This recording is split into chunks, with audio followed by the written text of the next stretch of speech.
Okay, so we're back for top four. This hand's not good. This hand's okay. So this match should have actually started a minute earlier, but I literally did not see my opponent in the seat for like a good 40 seconds until I decided to minimize the window and then bring it back up. And then my opponent showed there. So my opponent kept saying, "Let's go," and I didn't know why, and then I brought it back up and it showed that they were there. What a great program this is. Oh, we're gonna keep that one. That one's good. So we have almost the God opening um, with Affinity. Uh-oh. We're up against the mirror. That's not good. I'm probably gonna lose. I guarantee my opponent's better than me. Alright, so we're gonna play See the Side Nod, and we're gonna go Frogmite into Frogmite, into Thoughtcast, into Double Galvanic Blast. Jeez. Now that's some gas. Now we're cooking with gasoline. Now we're cooking with gasoline. Alright. My opponent has another Flare Husk. Not gonna when or if they double block my Frogmite, not going to Galvanic Blast. I sometimes think it's better to be on the draw in this matchup just to um, get the extra card, kind of the old school way of red deck wins versus red deck wins. Used to think, but I'm not sure. Looks like my opponent actually has the God opening to Affinity, as I was wrong. Although this is, both of these are pretty much the ideal opening for any good Affinity deck. So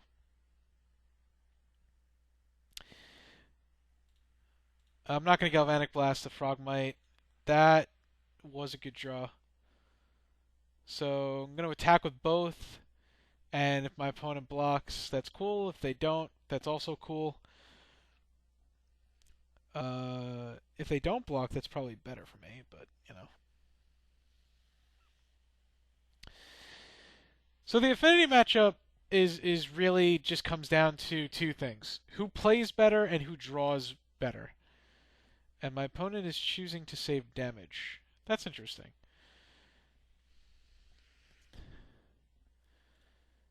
That's very interesting. My opponent's choosing to save damage by blocking the Frogmite. I wonder what that could mean. Could mean that my opponent fears the Atog combo really that much. It could also mean that my opponent is playing around Atog Teamer Battle Rage as much as possible. Not sure. And they're playing Volta Whispers. I wonder what that means. Maybe they have Disciple of the Vault in their deck. Disciple of the Vault used to be a big way to win, but kind of fell out of favor after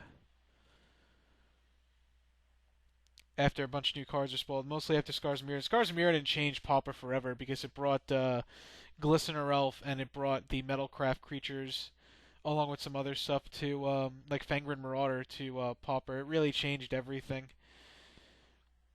I wasn't playing Pauper heavily back then. I was playing, but not heavily. And I remember every time I'd play Affinity, I would just hate myself because I'd run into Fangren Marauder, and it was not fun.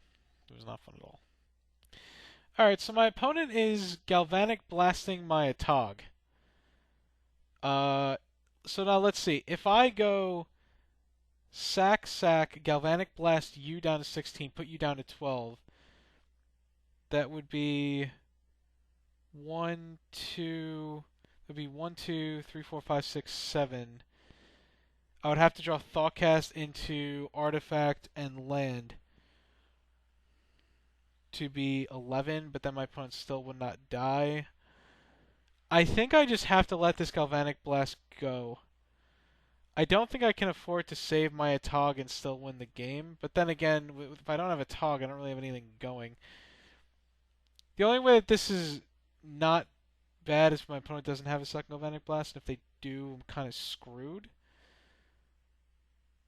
I think I'm just willing to let this go because if I don't, then any Quicksilver Behemoths or Mirror Enforcers I draw will just not do well. Flare Husk is okay. I'm only going to attack for 2, though.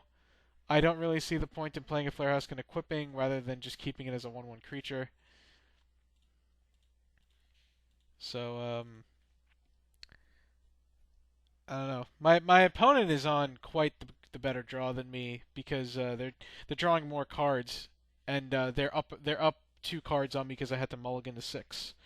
So this game is really not looking heavily in our favor. It's possible I should have just saved the Atog for a big fling, but I figure if my with 2 Galvanic Blasts I should have been able to win, but unfortunately my opponent had the Galvanic Blast in their hand. And they have their own Atog. Jeez. I am done for. And they have a Chromatic Star so they can just sack for free and reload. This is not looking too good, ladies and gents. This is not looking too good. Alright, so I can Galvanic Blast my opponent's Atog, and they'll probably sack like this in a creature. I think I'll just let that go. I think this is better served blocking here than anything. But I think Galvanic Blasting and trying to kill a Tog is probably better for me. So they'll probably sack like this and the Springleaf Drum. And then if I Galvanic Blast it again, they'll probably sack probably this Flare Husk and maybe the Vault of Whispers. And then if I can just draw a running string of Thoughtcast or just run better than my opponent draw-wise, I can hopefully get there.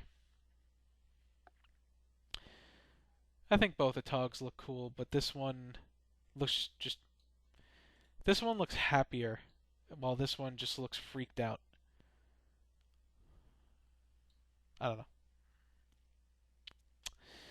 We shall see. So my opponent is sacking the Chromatic Star, and they are still thinking about what they want to sack to the Atog. Alright, and they decided to sack the Vault of Whispers. I'm going to try to Galvanic Blast it again and see what my opponent has to say about it. And then it's pretty much just hopefully I draw well. Now, this of course could be wrong. I figure try to make him sack a few permanents, and then hopefully if I can run better than my opponent and buy some time, maybe I can win. I'm not really sure if keeping Galvanic Blast in my hand and putting my opponent to 10. I suppose an idea is to put my opponent to 10, try to draw a Tog and fling, and try to win that way, but I'm not really sure if that's the best fruitful plan, although it might be, thinking about it, but I think this is a plan that's more likely to possibly get there. But I don't know. Okay, so my opponent sacked Chromatic Star and the other Flare Husk like I thought.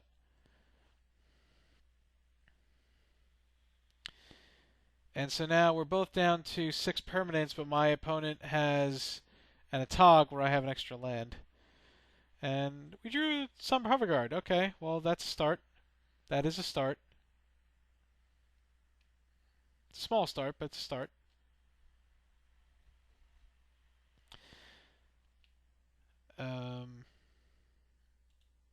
You know, it's a start. Unfortunately, my opponent has a 4/4.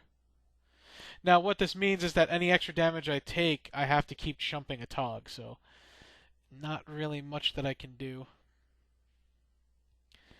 Yeah, not much I can do. But we'll see how it turns out. We'll see. Alright, so my opponent's attacking me with a Frogmite, and I think it's best to just take it.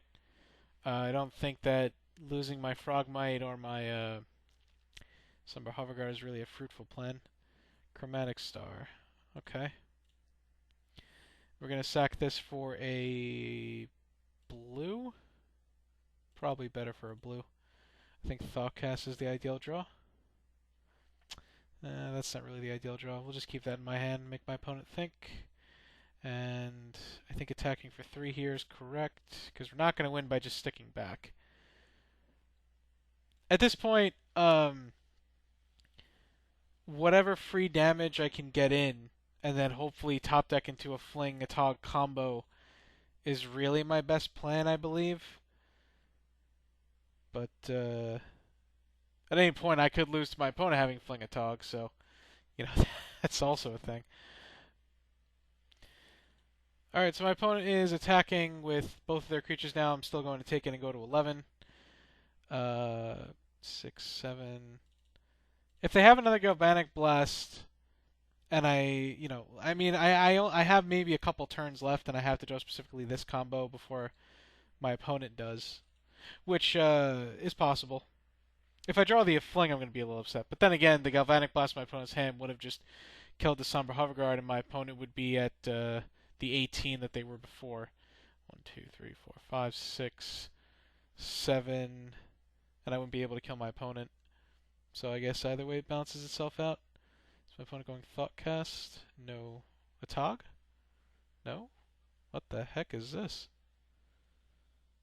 What is 4 mana that's one of each color? This should be interesting. Oh, I think my opponent has the Fling a Tog combo. Okay, well, there's no reason my opponent would bluff it, but I'll let it ride itself out. Hydroblast is okay in the mirror because it counters the red cards and kills a Tog, but I don't really think that really matters for Hydroblast all that much. I don't think that warrants Hydroblast over Cop Red. But it could. It very well could. I wouldn't fault you for putting Hydroblast in your sideboard. I've been trying to work it in there all week, but I just haven't been able to. I'm assuming I'm getting flinged out.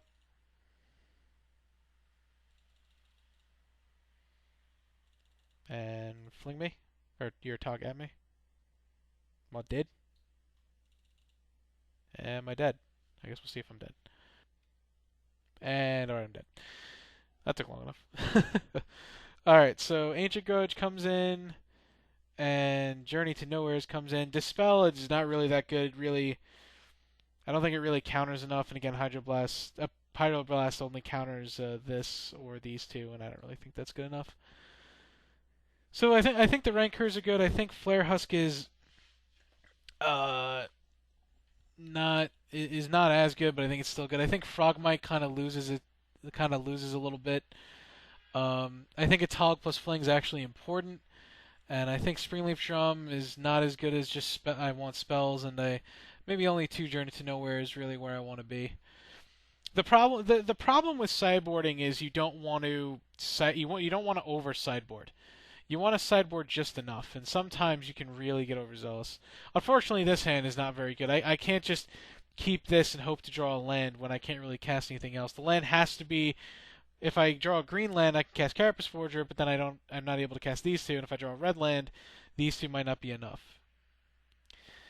Unfortunately, this hand is not good either, but I don't think it's worth going to 6-4. And I think that that's a fine draw. So we'll go ahead and go Flare Husk, and we'll pass turn. So my draws are unfortunately less than ideal than how my opponents have been, but sometimes that's just the Affinity matchup. Not going to cry over spilled milk. Go ahead and go that. And attack. If my opponent has Ancient Grudge, this game is all but about over. I think at that point I don't really think I can win, especially if they go Tree of Tails. Oh, that's unfortunate. If my opponent goes a Tog, and nothing else, I can maybe do something. I could probably just Galvanic Blast it, and then they just can't do anything. Oof, my opponent had the Nut Draw 2 games in a row. Jeez, that's not good for me. That is not good for me. Yep, unfortunately, my opponent had the literal God opening. And, yeah, we're not getting anywhere. I'll just humor my opponent for a couple more turns, and then I'll probably just scoop. So, I don't know. Maybe I can draw out of it. I highly, highly doubt it. Alright, so a Thoughtcast and a Somber Hoverguard later, and I told my opponent I'm offering the GG's. And, well, you're not GG's yet. But I did draw a land, so I guess we can go ahead and kill the Somber Hoverguard now. And pass the turn. When my opponent goes to Ancient Grudge, my Great Furnace, I think I can just scoop. But we'll see. Oof, a third Frogmite. Yeah, 3 Frogmites is usually 2 to 3 is really, really where you usually want to be after board. I don't remember if I took out 2 or 3, but I would hope I left in 3, because 3 is usually the number you want to leave in.